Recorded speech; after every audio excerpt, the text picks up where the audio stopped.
Assalamualaikum warahmatullahi wabarakatuh. Salam sukses luar biasa pemirsa Jember 1 TV. Kembali kita bertemu di acara Inspirasi Sukses kerjasama Jember 1 TV dengan Gold Dream Indonesia. Dan hari ini pemirsa kita berada di lokasi Besco Farm, yaitu produk susu dan yogurt dengan merek Besco. Dan ini ada juga kita di lokasi wisatanya, Edu Wisata. Dan hari ini pemirsa kita akan mengambil tema tentang siapapun bisa sukses. Jadi siapapun bisa sukses. Kenapa saya mengambil tema ini pemirsa? Bahwa masyarakat sekarang banyak yang tidak sukses, tidak berhasil karena dia sudah memastikan dirinya tidak bisa sukses. Mungkin ada yang dilatar belakangi masalah sekolahnya, mungkin hanya lulusan SD atau SMP atau SMA, sehingga dia berpendapat, wah aku tidak kuliah, aku tidak mungkin sukses. Nah, ada lagi orang yang mungkin karena tidak sekolah sama sekali, sehingga dia merasa nggak bisa sukses. Ada lagi orang yang mungkin punya kekurangan, misalkan ada kekurangan yang mungkin badannya tidak sempurna, atau mungkin wajahnya biasa-biasa saja, sehingga aku hanya begini. Atau mungkin latar belakangnya dari desa, atau mungkin latar belakang dari orang tua yang tidak mampu, macam-macam. Sehingga banyak pandangan orang bahwa saya tidak bisa sukses karena saya begini. Hari ini pemirsa, saya ajak pemirsa Jember 1 TV untuk bicara dengan orang-orang yang meskipun dengan latar belakang yang mungkin menurut orang tidak bisa sukses, tapi alhamdulillah ternyata bisa sukses. Ya, hari ini kita ada tamu kita, Pak Saiful. Ya, assalamualaikum Pak Saiful. Waalaikumsalam. Ya. Lebih kencang Pak Saiful, biar semangat Pak Saiful ya. Ya, Pak Saiful. Kemudian yang kedua ini Pak Zidan Hidayat, tapi sering dipanggil Habib ini ya. Assalamualaikum. Oke. Baik, pemirsa kita bisa ngobrol langsung dengan Pak Saiful. Jadi saya akan cerita sedikit. Pak Saiful ini latar belakangnya peternak sapi perah, anggota dari Koperasi Galur Muni, ya. Luar biasa, Pak Saiful ini bahkan mungkin tidak sekolah Pak, atau sekolah tapi berhenti Pak Saiful. Cuma sekolahnya itu madrasah kelas 2. Kelas 2 aja. Oh ya, jadi Pak Saiful ini sekolahnya madrasah kelas 2 saja. Jadi Pak Saiful ini kalau suruh nulis enggak bisa mungkin. Baca kalau bisa, kalau baca bisa ya. Bisa. Kalau nulis enggak bisa. Nah, jadi tapi lek uang Pak Saiful. Bisa. Oh, bisa, lek uang bisa ya. Oke, Pak Saiful. Oke, Pak Saiful mungkin bisa cerita ke pemirsa. Pak Saiful ini peternak sapi perah. Iya. Oke, sapinya berapa Pak Saiful? Kalau posisi sekarang ini ada sapi 27 ekor. 27 ekor. Nah, pemirsa, sapinya Pak Saiful ini 27 ekor. Itu sapi sekarang itu nilainya berapa Pak? 1 ekor Pak? 20 juta. 20 juta. Oke, sapi sekarang nilainya 20 juta kali hampir 600 juta itu. Sapinya aja Pak Saiful. Iya. Oke, kok bisa Pak? Kok bisa sekarang sapinya 27? Ceritanya gimana awalnya Pak Saiful? Masalahnya saya itu peternak sapi perah udah lama Pak. Mulai tahun 96 saya punya sapi perah. Tapi cuma ada 2-3 ekor. 2-3 ekor tahun 96. 96. Ya. Adanya saya waktu itu sama Pak Nyoman ataupun Pak Dalhar kepala dinas itu minta sapi. Di Jember tuh ada kan koperasi Pak. Ya. Akhirnya tahun 2010 koperasi ada sapi perah ya maksudnya. Ya? Koperasi sapi perah Galur Murni Pak. Ya. Ada tahun 2010 itu ada Pak. 2010. Akhirnya nah itu saya perkembangnya dari sapi perah itu mulai tahun 2011 Pak. 2011. Sampai sekarang. Awalnya hanya 2 sampai 3 ekor. 2-3 ekor. Terus ada ikut gabung koperasi. Waktu itu ikut apa Pak? Program apa Pak? Mulai awalnya saya itu ikut kerja ikut orang lain. Akhirnya ada koperasi, saya memberanikan sendiri Pak. Ngambil modal utangan pinjaman 120 juta sampai sekarang juta untuk nambah sapi sampai 15 ekor. Ya. Selama berjalannya sampai sekarang angsurannya itu cuma tinggal 6 juta, hampir selesai udah. Sisanya ya? Sisa angsuran selama 5 tahun itu hampir selesai udah, tinggal 6 juta ya. Posisi sekarang itu saya ada sapi 27 ekor.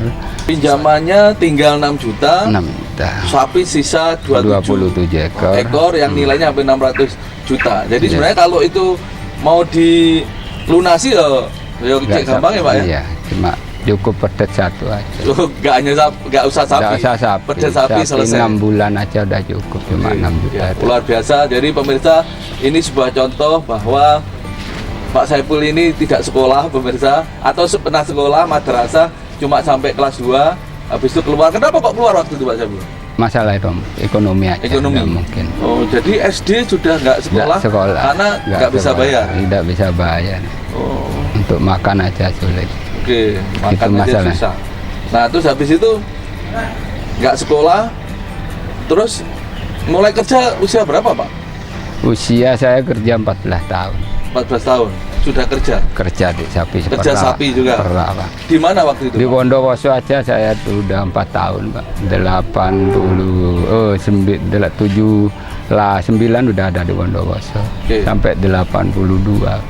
Ya pemirsa, jadi ternyata Pak Saiful ini dia hanya sampai kelas 2 madrasah, terus nggak kerja karena ekonomi nggak mampu, tapi Pak Saiful tidak berhenti, akhirnya mulai usia 14 tahun sudah mulai kerja di sapi perah juga Pak. Sapi perah juga Pak. Oke, kerja di sapi perah. Beliau ini asalnya mana Pak aslinya? Pasuruan, Kecamatan ya? Grati. Kok sampai Jember Pak? Ya. Kerja juga? Kerja juga. Oke. Di sapi perah mengikuti Jember itu ikut perusahaan Susehat awal. Oke. Ya. Jadi itu pemirsa luar biasa. Ya, saya kenapa terinspirasi oleh Pak Saiful ini. Beliau ini tidak pernah menyerah, ada tugas apapun, sampai ada tantangan apapun, ya, itu selalu dikerjakan, ya, sehingga punya kemampuan yang luar biasa. Ya, nanti kita gali lagi nih Pak Saiful ini. Nah, sekarang mungkin ada tamu kita satu, nanti kita ngobrol. Pak Zidan, Mas, ini panggilannya anak Habib, biasa Habib ya. Oke. Nah, ini bicara kasus kayak Pak Saiful. Apa kalau Habib ini apa ini yang dialami ini? Saya latar belakang itu ijazah SMP tapi basicnya pesantren Pak. Oke, berarti nggak punya ijazah formal. Punya ijazah formal. Sehingga cari pekerjaan juga. Kalau pekerjaan ke tempatnya yang membutuhkan jasa jelas nggak bisa. Oke. Nggak bisa. Ya. Sempat frustasi nggak punya ijazah itu gimana? Waktu itu saya memang aslinya juga Pasuruan juga sama Ya. dengan Pak Saiful. Saya ke Jember karena istri orang Jember. Ya. Kemudian saya dulu kesibukannya masuk Jember tahun 2003. Kemudian sibuknya di kampus. Ya, oke. Nah, awalnya di kampus. Ya. Nah, setelah itu berhenti tahun 2010. Oke. Nah, setelah itu sama dengan Pak Saiful ya, berarti 2010 juga ya? Iya. Iya. 2010 saya berhenti dari permusikan sudah. Iya, itu. iya. Dan saya mau waktu itu bingung Pak, mau bekerja apa? Ya, ya. Nah, karena basicnya tidak ada, ijazah tidak punya.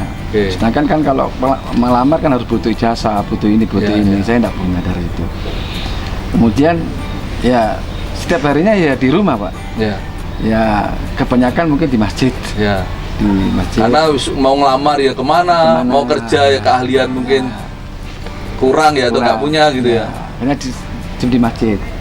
Akhirnya ketemulah seorang Pak Nyoman begini. Oh. Nah, saya diajari, sebenarnya saya tidak ada ke sapi perah itu tidak ada sama sekali. Ya.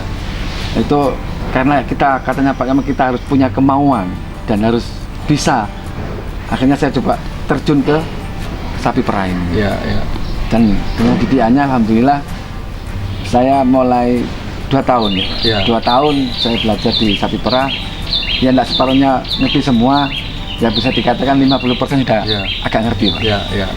Nah, ini Habib ini atau Pak Zidan ini tanggung jawabnya di apa kalau tentang ini? Kalau di Besko, satu saya memegang kendali edukasinya Pak. Ya, oke. Edukasi wisatanya untuk anak-anak TK, Ya. SD dan SMP. Oke. Nah, jadi sebenarnya menurut Pak Zidan ini orang itu sebenarnya jangan apa ya istilahnya sama ya, jangan putus asa, ya, jangan putus asa dan jangan kecil hati. ya. Biarpun Dan nggak perlu lihat kelemahan latar belakangnya ya. Baik orang tua, ijazah, sekolah atau apapun ya. Karena kita punya Allah. Ya, oke. Jadi semua orang bisa sukses ya. Jadi pemirsa luar biasa, beliau berdua ini memang saya tahu persis prosesnya dan saya memang pengen mengangkatnya karena ini sangat inspiratif ya. Dari Habib ini, Pak Zidan ini, saya sempat ketemu dulu, katanya 5 tahun tuh kayak hampir tidak bekerja katanya, kan ya di masjid aja. Ternyata bukan tidak pengen, cuma mau kerja apa itu juga sempat bingung. Dan alhamdulillah ketika mungkin bergabung dengan Besko Farm ini ya, dengan Besko ini akhirnya banyak hal yang bisa dilakukan. Karena saya lihat beliau berdua ini kuncinya, orang ini harus mau menerima apapun tugas yang diberikan tanpa melihat aku kayaknya nggak bisa, aku berat, tapi mereka jalani aja, alhamdulillah akhirnya bisa. Baik pemirsa, luar biasa, nanti kita akan ngobrol banyak karena ada hal fantastis yang didapatkan oleh Pak Saiful maupun Pak Zidan ini terkait dengan hidupnya. Asal orang tidak menyerah, pasti orang itu akan sukses, pasti akan berhasil. Pemirsa, kita akan gali berikutnya setelah yang lewat satu ini.